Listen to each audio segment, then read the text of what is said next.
안녕하세요. 녹색연합 활동가 유세미입니다. 오늘 함께 읽어볼 책으로는 특별히 녹색연합 활동가가 직접 쓴 책을 들고 왔어요. 2009년부터 녹색연합에서 활동하고 있는 신지선 활동가가 쓴 따끔따끔 우리가 전기에 중독되었다고 라는 책입니다. 어린이를 대상으로 한 이 책은요, 전기가 어떻게 처음에 발명되었고 또 어떻게 발전되어서 우리 집까지 오는지, 또 미래의 전기는 어떤 모습이어야 할지 등을 쉽게 풀어 쓴 책이에요. 5장으로 이루어진 이 책에서 오늘은 에너지 자립을 실천하고 있는 지역사회의 사례를 짚어본 부분과 재생에너지로 전기를 만든다고 모든 문제가 해결될까? 라는 것을 고민해본 부분을 읽어보도록 하겠습니다.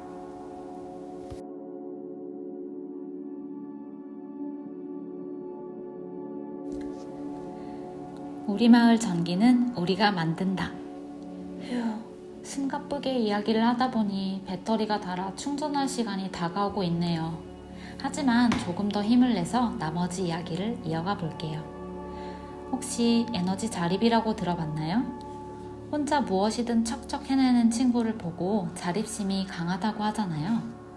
에너지 자립도 내가 쓸 전기를 내가 직접 만들어서 사용하는 걸 말해요.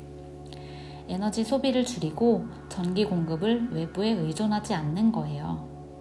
기후변화와 에너지 위기 속에서 세계 각지에서 소규모로 에너지 자립에 성공하는 곳이 생기고 있어요. 에너지 자립을 위해서는 석유, 석탄처럼 한정된 자원이 아닌 해와 바람만 있다면 언제든 전기를 만들 수 있는 재생에너지가 필수예요. 그리고 재생에너지 시설은 화력, 원자력 발전소보다 소규모로 만들 수 있기 때문에 지역, 마을 단위에서 에너지를 생산하고 공급하기에 알맞습니다. 또 에너지 자립을 위해서는 발전시설이 가까워야겠죠? 전기를 가까이에서 만들었으면 전기가 이동하면서 생기는 전력 손실도 줄고 송전선이 지나는 마을의 피해도 없습니다. 우리나라는 주요 에너지를 만드는 재료인 석유, 천연가스 등을 대부분 수입했으면서 에너지 소비 증가율은 세계에서 가장 높은 나라 중 하나예요. 전기를 쓰기 위해 언제까지나 해외에 의존할 수는 없어요. 점점 에너지 자립도를 높여야 하죠. 그럼 어떻게 에너지 자립을 할 수 있을까요? 에너지 자립 마을 이야기를 통해 해답을 찾아볼까요? 독일 펠트하임. 독일의 펠트하임은 주민이 130명 남짓인 농촌 마을입니다. 이곳은 주민들이 쓰는 모든 전기와 난방을 태양광, 풍력, 바이오 연료 등 재생에너지로 충당하는 에너지 자립 마을로 유명해요. 이 마을은 55개의 풍력 발전기와 옛 군용 부지에 조성한 태양광 발전단지, 돼지 분뇨에서 나온 바이오 가스로 발전기를 돌리는 등 연간 250GWh 이상의 전기를 생산한대요. 1GWh는 1년 동안 300가구가 쓸 수 있는 전력량이라서 이 마을에서는 생산한 전기의 0.5% 미만을 주민이 사용하고 나머지는 주변 도시로 판매하여 수익을 얻는다고 해요. 일부 주민은 지역 에너지 회사에 고용되어 태양광 설비를 점검하는 등 에너지 사업이 일자리를 만들어준 덕분에 실업률이 0%인 마을이기도 합니다. 펠트하임 주민들은 재생에너지로 마을에서 쓰는 에너지 모두를 충당할 수 있고 판매 수익까지 얻을 수 있어서 매우 만족하며 생활하고 있대요. 에너지 자립이 주민들의 행복한 자립 생활로 이어진 사례죠. 충남 홍성군 죽도. 충청남도 홍성군의 죽도는 바다를 생계의 터전으로 삼고 60여 명이 살아가는 아름다운 섬입니다. 원래는 작은 섬이라 전기가 들어오는 것이 쉽지 않아서 디젤 발전으로 전기를 얻었다고 해요.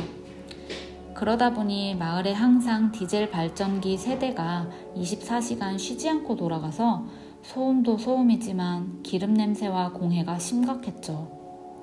그러던 2015년 정부와 충청남도와 하나그룹이 함께 투자해 죽도에 태양광과 풍력 발전이 들어오게 되며 마을이 완전히 달라졌습니다. 주민들이 하루 쓰는 전기의 양이 560kWh 정도인데 태양광 발전과 풍력 발전으로 필요한 전기를 모두 생산한다고 해요. 전기를 저장해 둘 수 있는 에너지 저장 장치 ESS에 전기 900kWh를 저장할 수 있어서 날씨가 흐린 날에도 하루 정도는 주민들이 전기를 쓰는데 문제가 없습니다.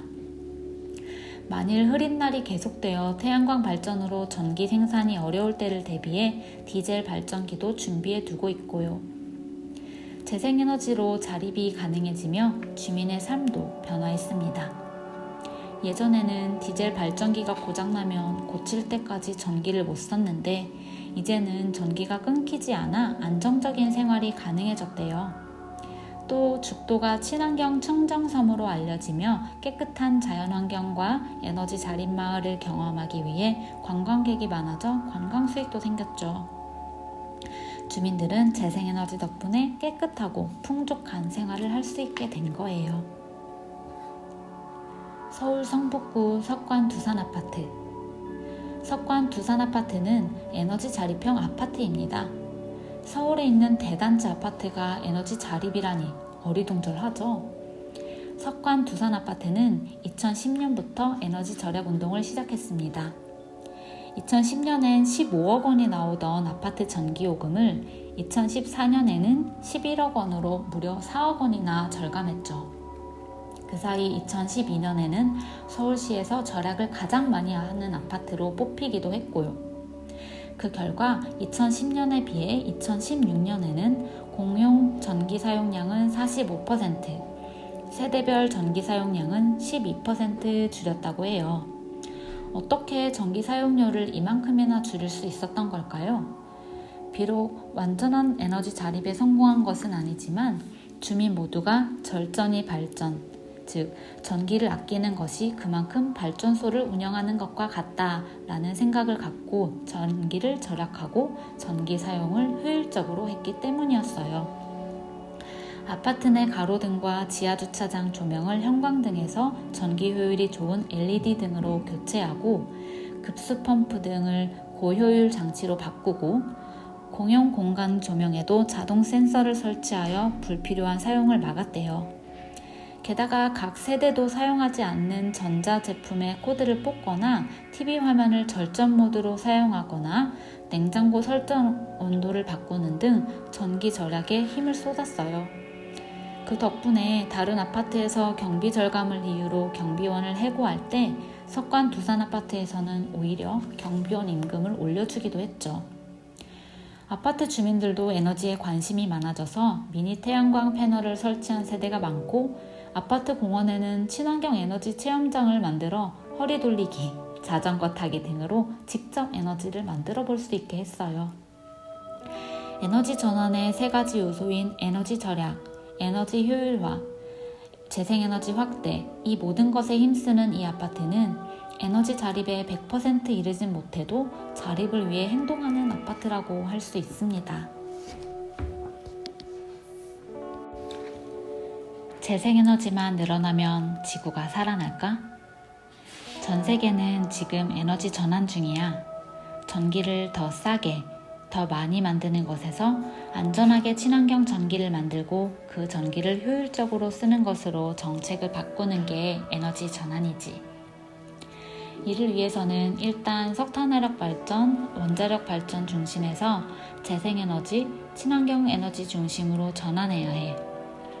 기후변화와 미세먼지 등의 환경 문제가 심각한 지금 환경을 해치지 않는 에너지로 바꿔나가는 것은 우리가 살고 있는 지구에서 거스를 수 없는 흐름이지. 현재 전 세계에서 새로 짓는 발전소 중 재생에너지 발전소가 60% 넘는 비중을 차지하고 있고 2025년이면 전체 전기 생산량 중 재생에너지 발전 비중이 33%를 넘을 거라는 분석도 있어. 게다가 재생에너지 비중이 높아지고 기술도 발전한다면 전기를 생산하는 비용도 점점 낮아지게 되어 싼 데다가 깨끗하기까지 한 고마운 에너지가 될 거야. 하지만 이렇게 재생에너지 비중만 늘어난다고 해서 지구가 살아날까? 에너지 전환은 단지 무엇으로 전기를 생산하는지, 그러니까 에너지 재료의 변화만을 이야기하는 것은 아니야. 일단 적은 전기로도 충분한 활동을 하는 제품을 만드는 것, 단열과 통풍이 잘 되는 집을 지어 에너지 손실을 줄이는 것, 즉 에너지 효율을 높여야 해. 또 에너지를 절약하는 것이 굉장히 중요해. 앞에서 우리나라가 전기 소비가 많은 나라 중 하나라고 했지? 공해가 적은 재생에너지를 쓴다고 해서 전기를 마구 쓰며 계속 전기에 의존한다면 절대 에너지 중독에서 벗어날 수 없어. 태양광 에너지는 전기를 생산하는 과정에서 자연에 해를 끼치지 않지만 대규모로 태양광 발전소를 짓게 되면 산림을 훼손하는 경우가 있어. 해가 잘 드는 산간 지역에 넓은 공간을 활용하면서 나무를 잘라내는 일이 있지. 또 수명이 지난 태양광 패널을 제대로 재활용하지 않고 마구 버린다면 대량의 쓰레기 문제가 생길 수도 있어.